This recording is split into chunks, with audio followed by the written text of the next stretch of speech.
गौप्यस्फोट करणार आहे, काय सांगाल? मला अशा काही बालिश वक्तव्यांवर फार बोलावं असं वाटत नाही.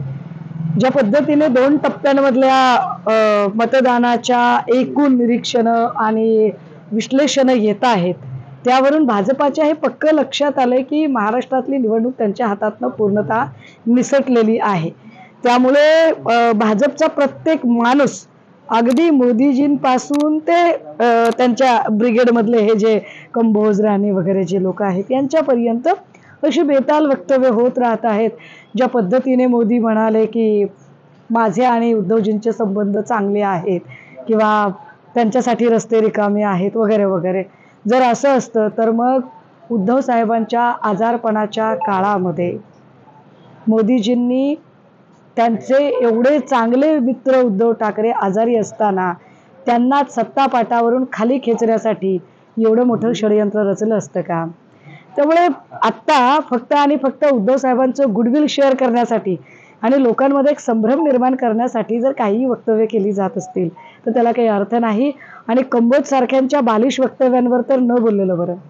राज ठाकरे यांनी पण आज एक वक्तव्य केलं असतं का, अशी टीका केली जाते कुणाबद्दलची? हे बघा, आमच्या गावाकडे एक म्हण आहे दादा, ज्याची खावी पोळी त्याची वाजवावी टाळी. त्याच्यामुळे आता ते त्यांची टाळी वाजवत असतील तर काय हरकत आहे, आपण टाळ्या ऐकूया, हरकत नाही. मॅडम, शेरोशायरी करत गुलाबराव पाटलांनी ईडीचं कौतुक केलेलं त्यावर कौतुक करणं भाग आहे. शिंदे साहेबांच्या सोबत सगळेच गेलेले, प्रत्येकाला आपल्या अस्तित्वाची भीती आहे. निश्चितपणे आमच्यासाठीचं राज्यभरातलं वातावरण अतिशय चांगलं आहे, परंतु हेही तितकंच खरं की आता आम्ही 3+1 जरी झालो तरी आम्ही जिंकणारे असू, पण त्यांना जिंकण्यासाठी त्यांच्यासोबत जे त्यांनी 14-15 नेलेत त्या 15पेक्षा किमान 1 तरी जास्त असेल तर ते जिंकतील.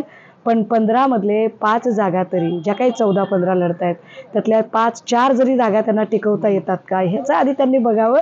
बाकी शेरो शायऱ्या, कविता, श्लोक, अभंग, पोवाडे, गवळणी ह्या सगळ्या गोष्टी इलेक्शन जिंकण्यासाठी कामाला येत नाहीत. इलेक्शन जिंकण्यासाठी तुम्ही केलेले कामं आणि त्या कामांचा पाडाच कामाला येतो.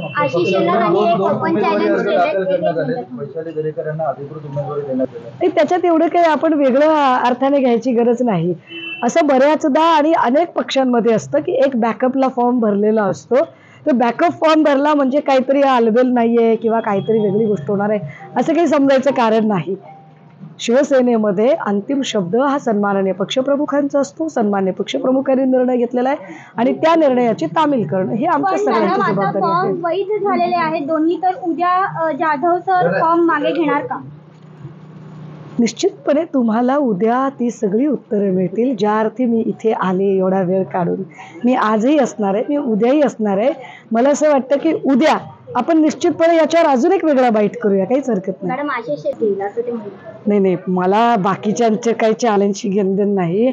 फक्त शेलार साहेबांनी मागच्या वेळेला त्यांची जी जागा हुकली होती ती जागा त्यांना आत्ता परत मिळावी. दरेकर आणि प्रसाद लाड यांनी त्यांची मुस्कटदाबी करू नये एवढीच माझी अपेक्षा आहे.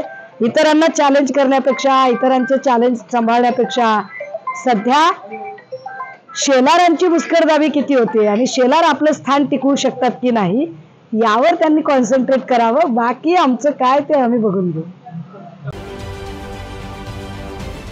राजकारणातील प्रत्येक अचूक बातमीचे सर्वात आधी अपडेट्स मिळवण्यासाठी सरकारनामाच्या सर्व सोशल मीडिया प्लॅटफॉर्मला लाईक, फॉलो आणि सबस्क्राईब करा.